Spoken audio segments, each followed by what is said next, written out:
Hey, welcome to JG3 Reviews. My name is James, and I review fountain pens. And today, I have yet another pen. This is the Jinhao 599. And you might have thought it was something else when I first pulled it out of my pocket. It does bear a lot of resemblance. It's not a direct copy, but a lot of resemblance to the Lamy Safari. And if you watched my last review, you actually know I'm not necessarily that big a fan of the Lamy Safari. I think it's a good pen. I think it writes really well. I don't even mind the tri-section grip, and we'll get to that when we talk about this one. I actually kind of like that. I don't mind an ergonomic grip, but that big old paper clip that the Lamy Safari has drives me bonkers. I don't like a top-heavy pen, and especially one that has this giant paper clip on it. So I didn't. When I was shopping for pens a few years ago, I looked at the Lamy Safari. I really looked at the Lamy Vista because I like demonstrator pens, but I just never did bite the bullet. I've even looked at the aluminum version recently because I love the blue finish on the pen, but I couldn't do it in the end. In the end, I looked at it and I thought, it's just not my favorite design. So why in the world am I holding this up and showing you a Jinhao 599 that is a copy, homage, whatever you want to say, inspired by a pen I don't like? Well, let's take a closer look and turn the camera, and I'll tell you why. Okay, so this is the Jinhao 599, and as you can see, it's not pretending to be anything else. This is written in bold there, Jinhao. They have the logo up here on the clip, their chariot.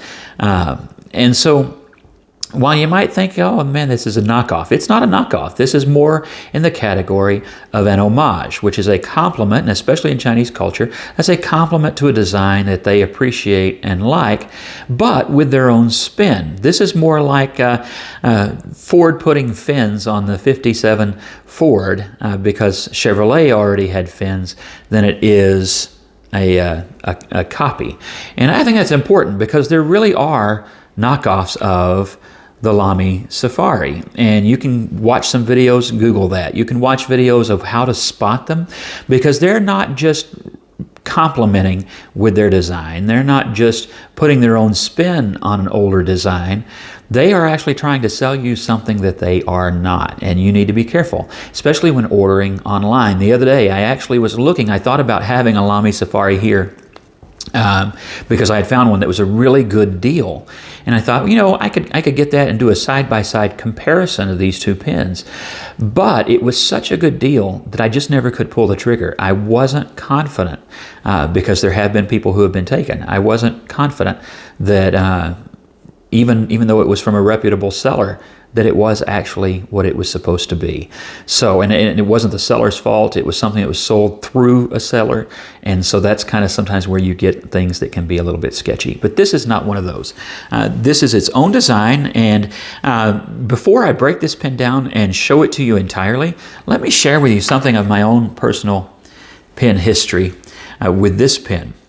You probably can tell, very, very similar. This is an older design by Jinhao in the same school of thought. Same logo on the clip. It's an identical clip. Different logo, different brand name. This is painted on a metal black body. And this one is all plastic, just like the Lamy, but this is metal. And a few years ago, when I was first really starting to get deeper into fountain pens, I was completely unaware, ignorant of the Chinese brands like Jinhao and Wing Sung and the like. And so I came across these on, I believe, jetpens.com, which is one of my favorite stores for pens that you can't necessarily get anywhere, you know, at a big box store in America, things from Japan and other parts of Asia, and so really like them.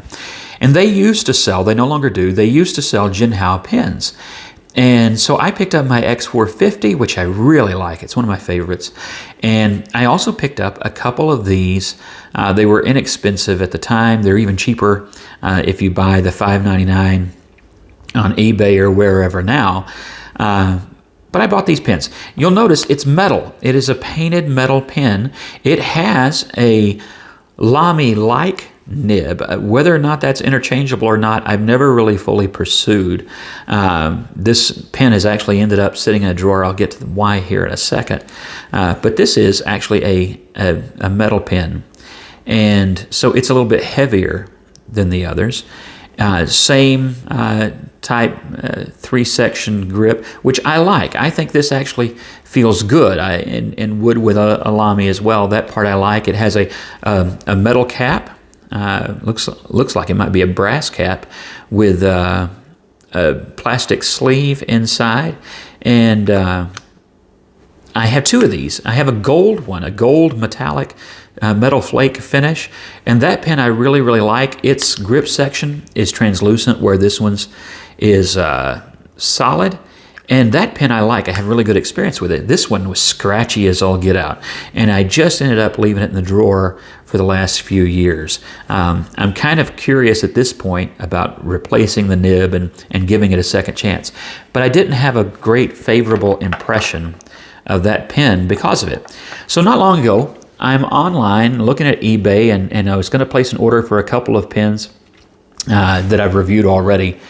And I saw that they had redesigned their 599 in several ways. One, it has an ink window. Two, this is no longer painted. It is now molded in to the barrel. And that's because, and now they have a body-colored plastic grip. This is molded into the barrel because the barrel is now plastic. The grip is plastic, the cap is plastic. It is all plastic and very, very light, just like another pen that we've already mentioned is lighter. Make sure I get those threads on there good. That's hard to do through the camera. And it did come with a converter, by the way. I didn't mention it while I was in there, but it came with a converter because Jinhao. But the other thing that caught my attention was, take a gander at that. That is a regular Jinhao steel nib, and it's a fine.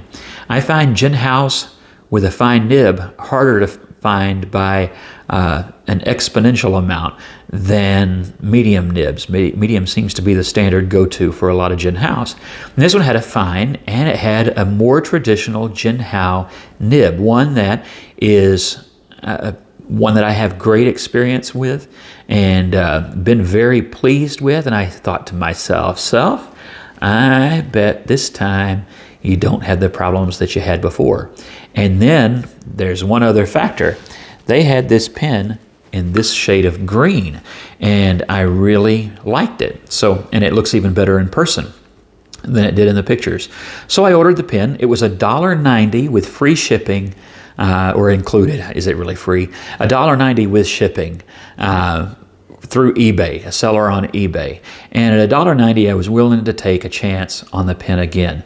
And I'm glad I was, because frankly, I can't get another nib to put on this black pen that will make it write as well as this pen for $1.90. That's going to be impossible. I would have to buy a sacrificial $1.90 pen, and then that's just pointless, right? So I got this pen, and it writes very well, as you're about to see in the writing test. I've been very pleased with it, and it is a fine nib, and that's harder to find in a color that I really like, and so I bought it. But that's enough talk. Let's see how it actually writes and how much improved it is over the pen that preceded it in my pen case. Okay, I think first, just to show you what I'm talking about, see if you can hear it. This is my first Jinhao. Also a fine nib, as you can see. And there, you hear that? You can tell it is definitely fine. It just, oh, a little blotch there. That's probably because I just inked it up for the first time in a while, and may not have wiped it all off there. I don't think that's the pen overall. But do you hear how scratchy that is? It really, really does. It's like chalkboardy to me. So that's why I wasn't as pleased with my first one. And I think replacing that nib, it's a striking pen actually. I love the finish on it in black. It's a great looking pen. I just hate that I'm not pleased with the nib at all, because otherwise I really do like it. Now you'll hear the difference here.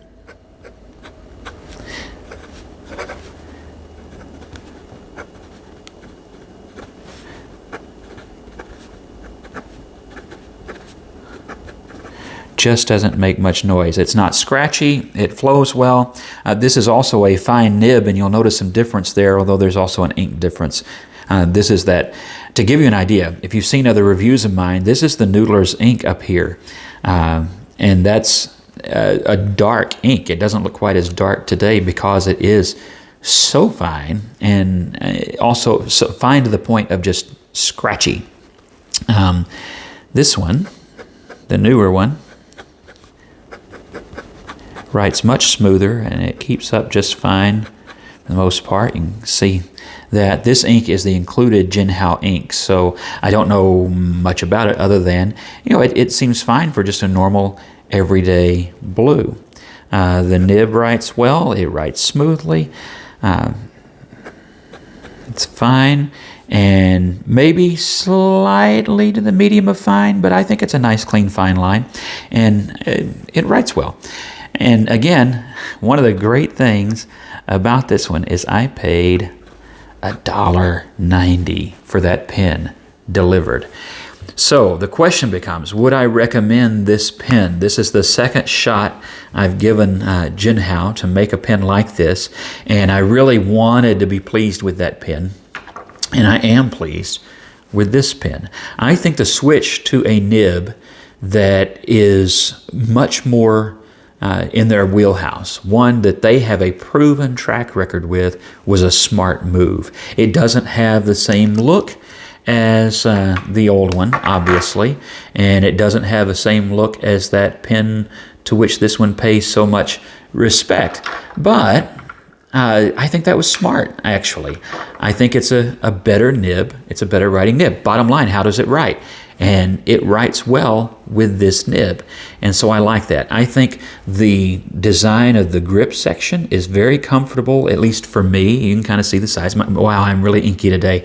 But you can see the size of my hand. And if your hand is similar size, I think that depending on your grip, you're going to find that nice and comfortable. It's a fairly light pen, not as light as that Diplomat Magnum, but a fairly light plastic pen. And I think it's actually a good weight in that it's not so light that it drives you crazy. This one is almost too light for me, but it's got a little bit, I guess, because of the heavier clip and things. It's more comfortable. I think it's more comfortable to write with for a while than that other pen. So would I recommend it? Absolutely. $1.90. Absolutely. Would I recommend it over a Lamy Safari if you're bent on getting a Lamy? No. If you want a Lamy, go get one. Because this isn't a pen to buy because it looks like that other pen. This is a pen to buy because at $1.90, it is a tremendous value. And it's a good everyday knockabout pen to throw in your pen case, your backpack, your pocket, whatever, and have a good, reliable, well-writing pen. And in this green, one that really looks, I think, quite good, especially for its price and its value. So that's the Jinhao 599. Come back, hit like and subscribe, hit that bell so that you can know when we're going to have another review ready for you, because we have some others coming down the pipe. God bless you and have a good day.